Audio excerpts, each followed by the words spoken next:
Hey, hey, I'm drinking Hill Farmstead's of First and Last Things, their IPA with Nelson Sauvin, Motueka, and Simcoe hops. Perhaps my three favorite. Simcoe, I go back and forth with. I mean, at least I really like it, but it kind of depends how you use it. Um, and Nelson and Motueka, probably the most well-known New Zealand hops. Maybe Motueka isn't quite as hot as Nelson, and there's so many new other New Zealand hops coming out now that are maybe going to become more popular, like Nectaron and Peacherine. Those funny names. And I actually have had this before. It's been years. I did a video review and wasn't crazy about it. I mean, I liked it, but it didn't have much of a body. It seems like Hill Farmstead, the haze level of their beers varies. And I don't know if that has to do with hops changing from year to year and that sort of thing. I'm not exactly sure why, but a lot of their IPAs these days lately have been very nice and hazy. See that? Not totally murky, but this is definitely hazier and got more body than when I had it years ago. You can watch my old video review if you want. And that's true. It seems like it's true for all their IPAs I've had lately, except for Abner, their classic double IPA they do. When I got a growler of that at the beginning of the pandemic, when I was able to get a growler from a restaurant, it was perfect. It was like a 5, perfect double IPA, my favorite one. And last time I had it, it was getting pretty clear. You could see through it, and it didn't have the body and impact. Because haze can be bad if it's overly hazy and there's yeast sediment and there's chalky throat burn stuff happening. But lots of there are lots of aromatic flavored compounds and body it adds, especially because a lot of these flavor compounds cannot just stay in solution in a clear liquid. They need something that they need to stick to, or else they just won't exist. And this is scientifically backed up. So if you don't like haze, I don't know, you've got issues. So there we are, our first and last things. 6.5% alcohol.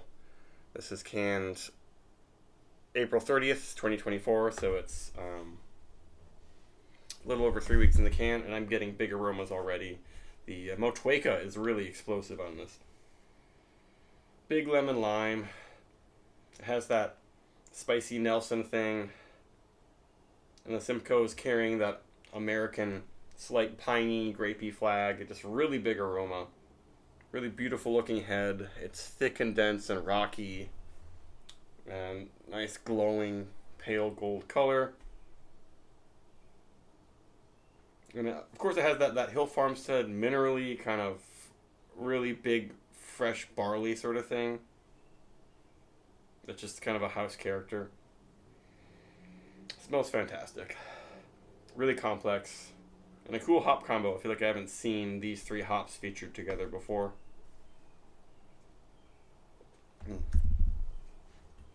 The head is sticking around really well. Bubbles are popping very slowly. This is a masterfully made beer. I already had a couple cans of this, so I knew it was really good. And just the Simcoe berry and peach stuff is in there. The Motueka lemon lime sort of Sprite thing is what comes up to me first.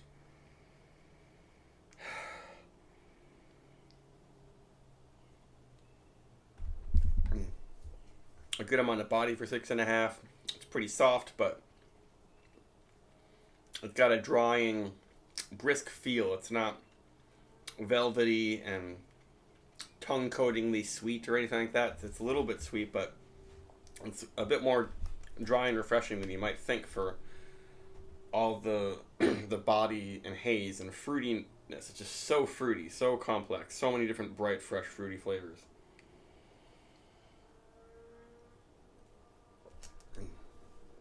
And they're probably missing some. And even though it's warm and humid, his head is still sticking around really nicely.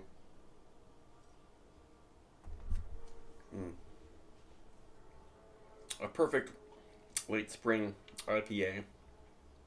But perfect for any time. I don't. It hits so many different notes of hops and bitterness, and it's pretty clean. The yeast is just adding enough esters to really help accentuate all the hoppy, fruity notes. Maybe there's a tiny, tiny little hint of teeny hint of bubblegum in the finish.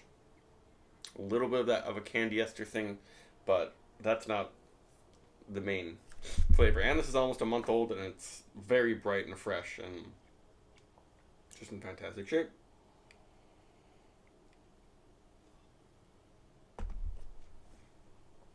I'm glad that the single IPAs from Hill seem to be returning to form. I have a lot of friends who say their IPAs are always better on draft. Maybe the head's a little bit nicer when you get it from a place where they just have a really good draft system and pour it really well. But how do you get? I don't know how you can. You can't really see the top of this head very well, sort of. But that you can't really get much better than that.